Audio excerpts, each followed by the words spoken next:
What up, everybody? Just wanted to say a big thank you to everybody who's supported Lockdown Universe for the past 3 years. I really appreciate you. And if you've been thinking about a way to support, but you didn't have $1.99 to support for each month, that is okay. If you want to just buy me a coffee, there's an option for you to just buy me a coffee inside the description of each episode moving forward. So just highlight that, put it in your browser. You can go right there and buy me a coffee or 2 or 3. I like coffee. Who doesn't? And I would really appreciate it. And it would keep me awake enough to make more podcasts for you guys. So I would appreciate that. And just wanted to let you know. Thanks for that. And thanks for supporting the podcast. Let's get to the show.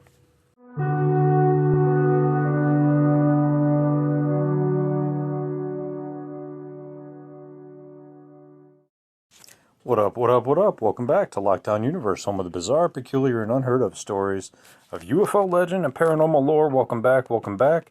Happy to be back. Hopefully you guys are doing excellent and taking care of yourselves. So today I wanted to talk to you about this 10-foot tall alien encounter that happened down in Las Vegas. Now I'm not going to talk about, the whole event. We already talked about that. We already covered that. What I wanted to talk to you about was that video that came out stating and people believing that this 10-foot tall creature was captured on film. Was that video real? Okay, so that's what we're going to talk about today and see what's going on with it. So that video came out, as you guys know, at least a day to 2 days later after this event happened in Las Vegas, where the boy called in, or the husband called in, whoever it was, and said there's a 10-foot tall alien in my backyard. Then, a couple days later, we get this video of this alien with night camera vision, and there's it says ring camera on the back, and it looks like it's crouching down, and you can see this alien moving around. Was that thing real? That's what I want to talk about. And so I did some research, and I looked around and tried to see if I could find anything about the origins of that video and see if it was real. Because to me, looking at that video, that thing looks legit, doesn't it?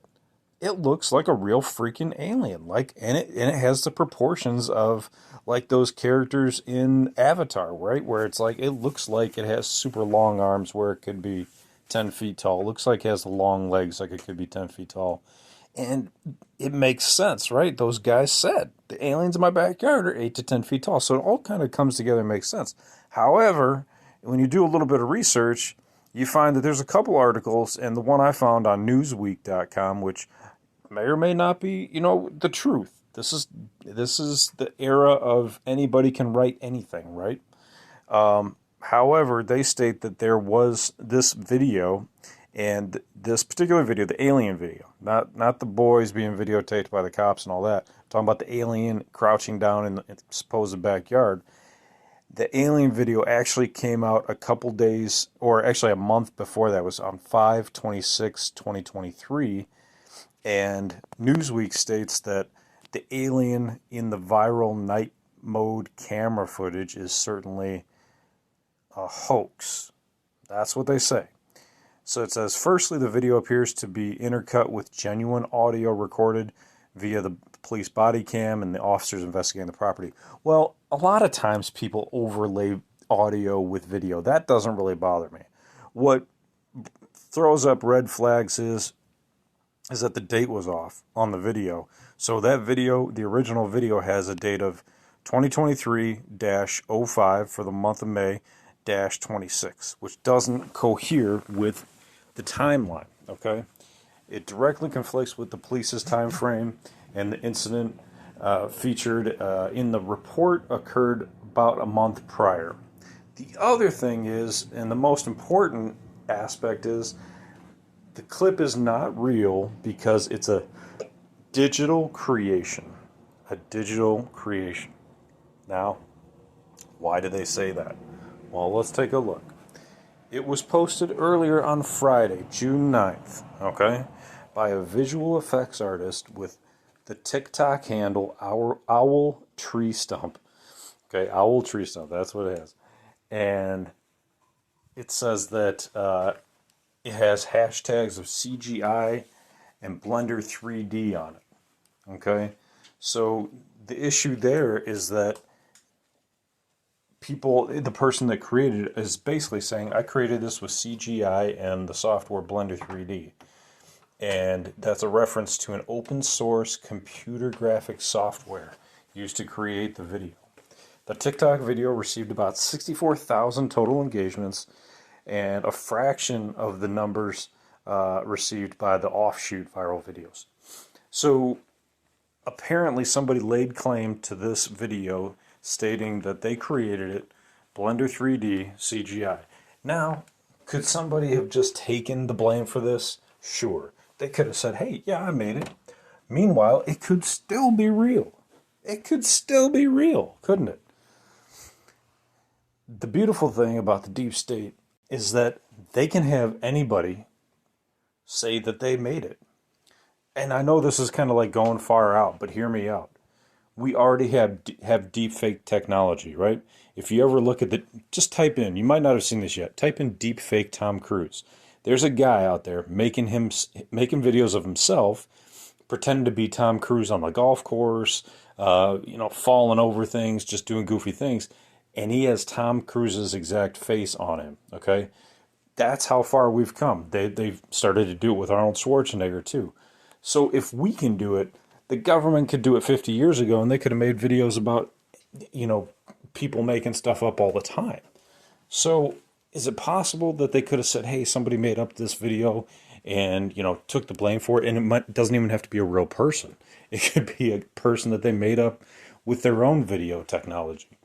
So that's where we're at with alien research and UFO research and, trying to figure out what's real and what's not. Unless you have somebody that says, I legitimately took this video, it was me. Anybody else that says it, is lying, maybe give them a polygraph test. Nonetheless, I don't, to wrap up, this thought process, I don't know if it's real or not. However, when I look at it, it looks pretty damn legitimate. I mean, I know they can make some pretty cool stuff with video and video games, right? I mean, you look at the state of video games, it's pretty hard to tell the difference between reality and the video game if you're not really looking at it. But this creature, man, there's something about it. I mean, it's like it's taking these deep, heavy breaths.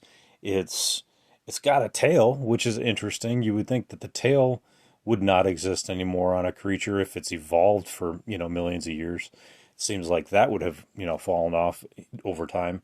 But this thing is really, really interesting. It has like these glowing eyes. It looks like a tall version of a gray, but it's big and looks kind of brownish. And it's just got these heaping muscles, in its back and the way it's curved over and the way it's shining. I mean, it looks amazing. So could this have come out earlier? Yes. Could it be a legitimate tape? Yes. Could somebody have said, hey, what I captured in my backyard looks similar to what those guys are talking about. Let us blend the two together and take that audio from the police officer's tape and put it over my video. Yes, that could happen too. Could it have been somebody creating it with video game tech? Sure. But you have to trust your gut. And when you're looking at things, you have to trust your own human instincts. So for me, it looks legit. For me, it looks like that somebody actually caught something on night cam. It looks like a weird place to put night cams, but honestly, people put night cams everywhere. You have all these rodents and things trying to destroy your property or your garden or trying to break in or whatever. So they'll put cameras anywhere. I think that moving forward, we have to keep our own judgment and our own eyesight and our own, discernment aware and alive in reviewing these tapes. I think this creature definitely could have existed. I think even if it doesn't exist, a creature like that has been reported by multiple UFO eyewitnesses. So moving forward, I think we'll just have to look for more tapes, more information. More people have cameras in their hands, so we should be getting more tapes and more video. I think we just have to get our the quickness of our camera to pull up. I actually have my camera as a quick open camera on my phone. So if I just flip my wrist, it's a Motorola camera or a Motorola phone. If I flip my wrist, it's a motion sensor. So I flip it, and the camera pops up, and then I can immediately start taking video or taking pictures. So I encourage everybody to do the same if you can. You know, try to figure out your own system so that if something does happen, you have the capability of pulling it up immediately. So anyway, guys, I'll let you go. I hope you are continuing to explore this very interesting topic. I think there's going to be more in the days to come. I'm going to talk about another whistleblower during the UFO disclosure event that happened on June 12th, 2023.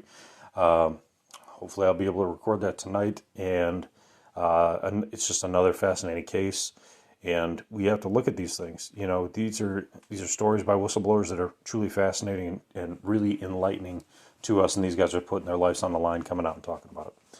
So anyway, guys, I hope you're enjoying your evening, taking care of yourselves physically, spiritually, emotionally, following through on your hobbies and your goals and your dreams, and as always, continue to question the universe around you.